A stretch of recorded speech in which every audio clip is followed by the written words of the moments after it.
Yeah, first, frustrating way to end the season.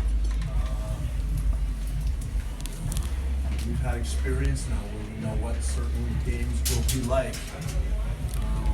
In terms of now, teams that have a strong game plan, clog the middle,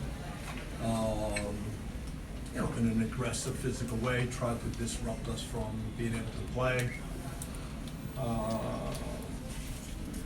Game starts, it's difficult to get much of a rhythm going, but we were still fortunate to get the first goal on a free kick.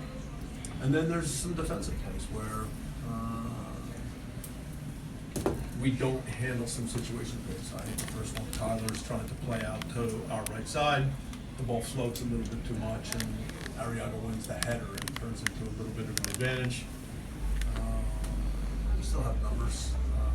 But when Ladero plays Benavidez,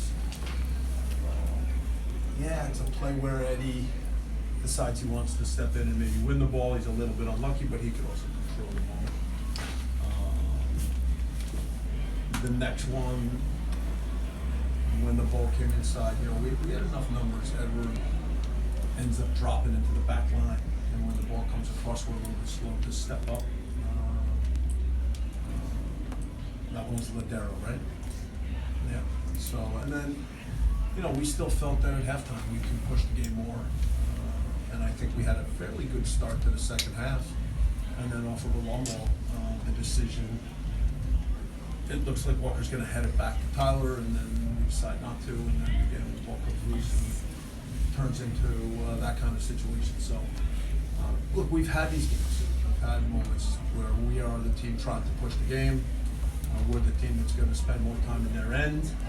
But your ability to control some of those transition moments and your ability to, when you need to make a play, get a save, so those things let us down. And in terms of our attacking play, it's pretty simple. I don't think that tonight we were good enough. When we needed to be a little sharper, when we needed to move the ball a little quicker. We got caught at times dribbling where you'd get by the first guy, but they were committed and tight, and so the next thing you know, the second guy's always waiting. So, the kind of things that we were talking about and working on all year in terms of how many touches, and when you start to dribble, if the second guy on their team's coming, can you get it off your feet? These are football things, and so I don't think we were very good on the night. And it turns into a frustrating way to end the season. Bob, when you look at the stats, it's an LAFC game. Dominating time of possession, the passing stats are real good. But Carlos had one shot and didn't seem to have much success getting wide. Was it something that they did in particular? They had numbers back. They clogged the middle. They defended in a compact, strong way. And if you don't move the ball quick enough, then when you get up there, it's not easy to get shots. We had for the game 4 shots on goal. So in those ways, and I say a second ago that I don't think we're good enough on the night.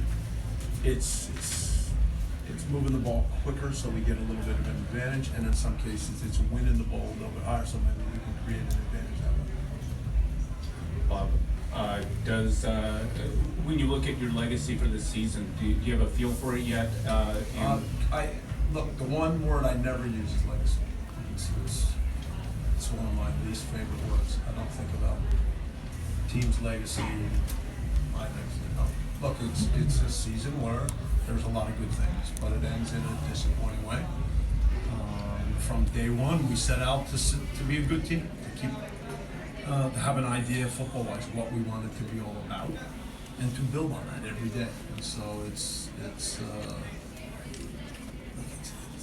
really frustrating to have a home game in the semifinal with a chance to host the final and not get it done. We don't feel that way. But we're going to continue trying to take the football ideas that we have, challenge guys, find ways to make guys better, and continue to develop. So for me, I don't look back. I know that there were a lot of good things this season, but in the moment, the only thing that every one of us feels is disappointment. does this take away from your season, do you feel? Sure, how can it not? Yeah, well, this may be something you also aren't all that interested in, but does this take you out of the conversation as the greatest MLS club? I've never been in that conversation. So I have perspective on football. We're a second-year team. We never get ahead of ourselves. We're proud of what we are trying to do. We're going to keep trying to do it. Hey Bob, was it difficult to try to get Carlos in the game because we saw the first half he got hit a lot, and then the second half he moved to the right and then to the middle. What was the game plan with him to get him more involved? The game plan is the same as every game. We started him as a version of a false nine. Hope that with Diego on one side and Brian on the other side that we can stretch their back four. That Carlos can come off the central defenders and get touches, and if they come with him, that opens up holes in the back line. At certain moments, when we win balls, that we can then play quickly to him so that he can get some balls on the move.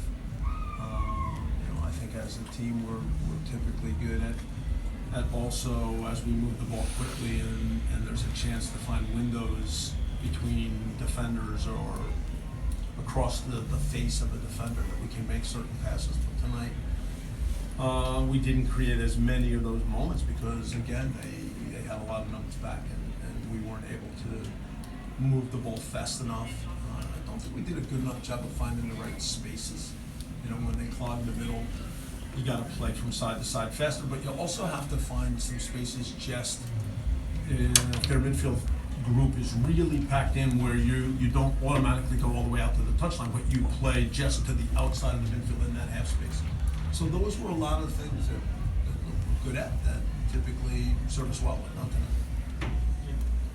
Bob, obviously Rui Diaz and Ladero are talented players, but how was it that they were able to find those spaces in those critical moments in terms of the goals that they scored tonight?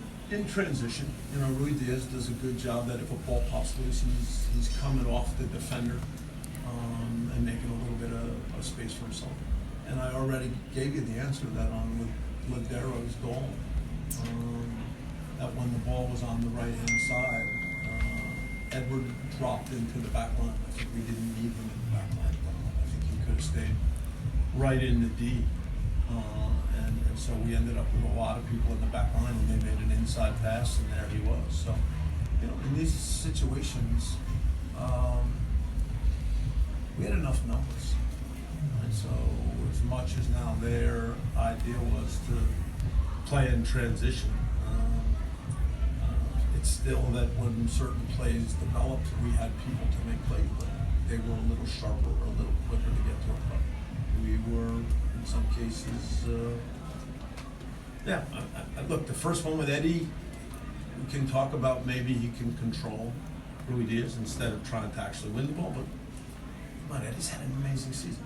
And so in this particular case, he gets a foot in and it bounces back off of Rui Diaz, and he gets just a split second and does a really good job of taking his chance. Same way now with the second one, it comes inside. So simple touch by Ladero and a good finish.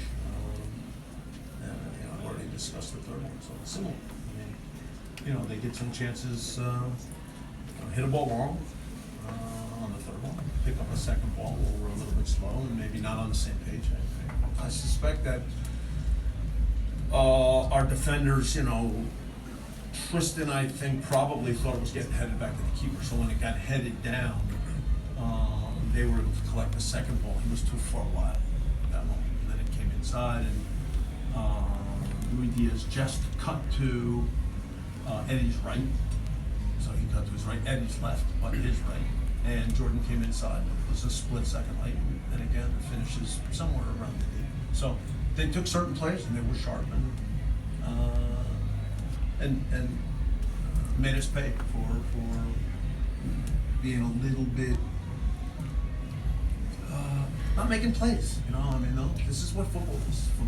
Especially if you're a team, you want to try to control games. You want to try to go forward. You want to be the team that typically plays on the front foot. There's going to be moments where when balls turn over, you have to be able to make certain plays. We certainly had stretches in the last 15 minutes of the first half and for good parts of the second half where we were pushed up the field and when the ball came loose, we were able to quickly win the ball back in that half and keep trying to attack. But again, they had numbers there and you know, the moments of which pass and which window and certain touches, we didn't create enough from those moments. So as I said, we only had 4 shots on goal. And so football-wise tonight, we weren't good enough. And then, like I said, they had a strong game plan to, like every team against us, to shut down the middle and be a little bit physical. But we expected that. We put the responsibility on ourselves. Well, what do you think about the way the ref carried the game, especially on the questionable plays? He never went to the VAR. Yeah, I can't. It would take. It's so hard to know when they go to. You know, I'd assume that the VAR is saying something, but look at it.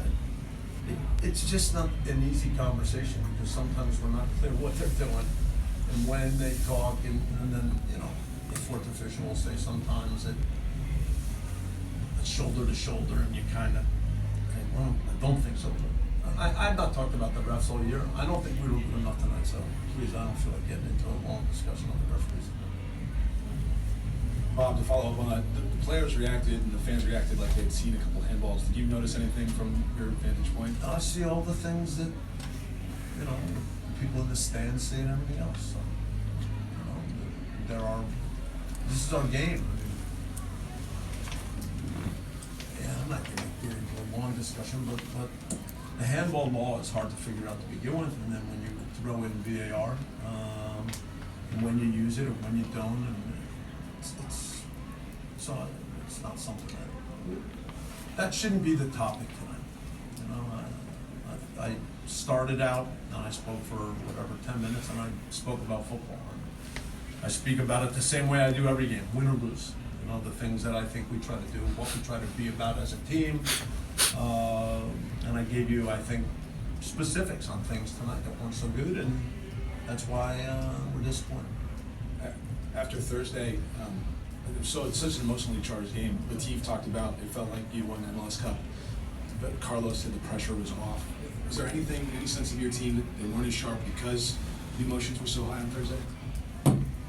I can't answer that.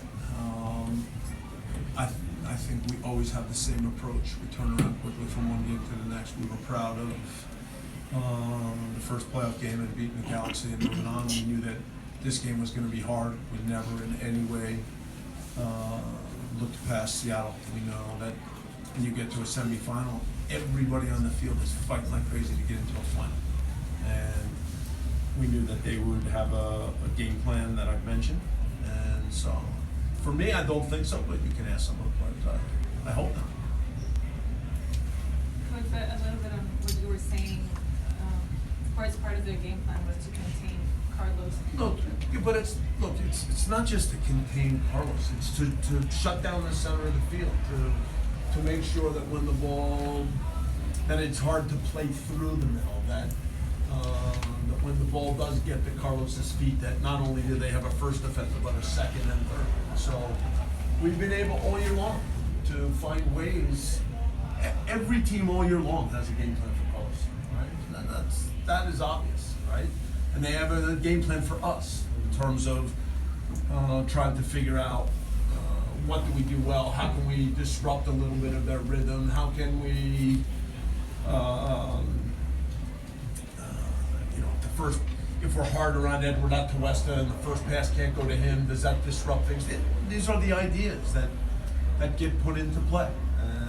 And so we always have in our mind ways that get worked on over and over. Then if the first pass can't go to Edward, then there's Lee, there's Latif, and then that way we can still make the next play quickly. And then as that happens, we get some kind of rhythm going. We get the game going at a better tempo.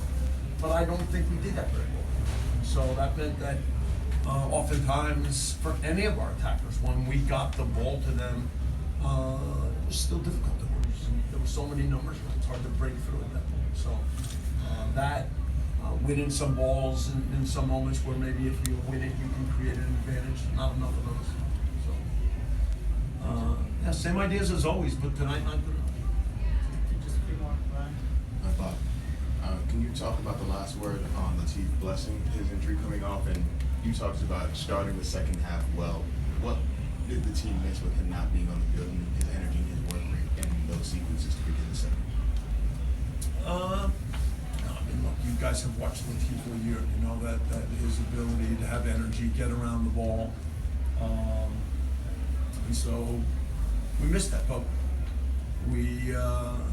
I thought Mark came on and tried to get involved in the game. Our midfield three still, I think, in that period of time was finding the right passes and trying to win the ball back quickly. And then when it's 3-1, I don't remember the minute, 72 or 4 or 5 or something, then, you know, we in order to try to change the game a little bit, we brought Adrian on and took Lee off and tried to see if we could just give Carlos more freedom at that point. That's not something we've done, and it's never ideal that now you're trying this, but that's the nature of these one-off games. That, you know, there you are with 15 minutes to go, or you're down 3-1, so you're trying to find ways to see if you can get back to 3-2 and get a little momentum. Last one for Bob, and then we got Mark Anthony right here. Bob, you spoke after winning Supporters Shield that you said you really didn't address the team and you kind of just let them bask in the moment. Is today kind of one of those similar sentiments where you just are letting this happen, or have you addressed the team, and what is that final message to kind of not have? It's not the final message. It was a quick message tonight, and it's pretty much what I told you. That we'll have more time to talk about the season and talk about everything that's gone on, but as disappointing as we all are, we also said that tonight, football wasn't our best night. And that here are the things that we put on ourselves every game. So we've not been a team once that came in and said, well, look what they did. No, it's our responsibility to try to take control of the game, to make the right decisions, make the right plays. When balls turn over, get those kind of reactions where we can control moments and continue to attack. You know, we love trying to play that way. And tonight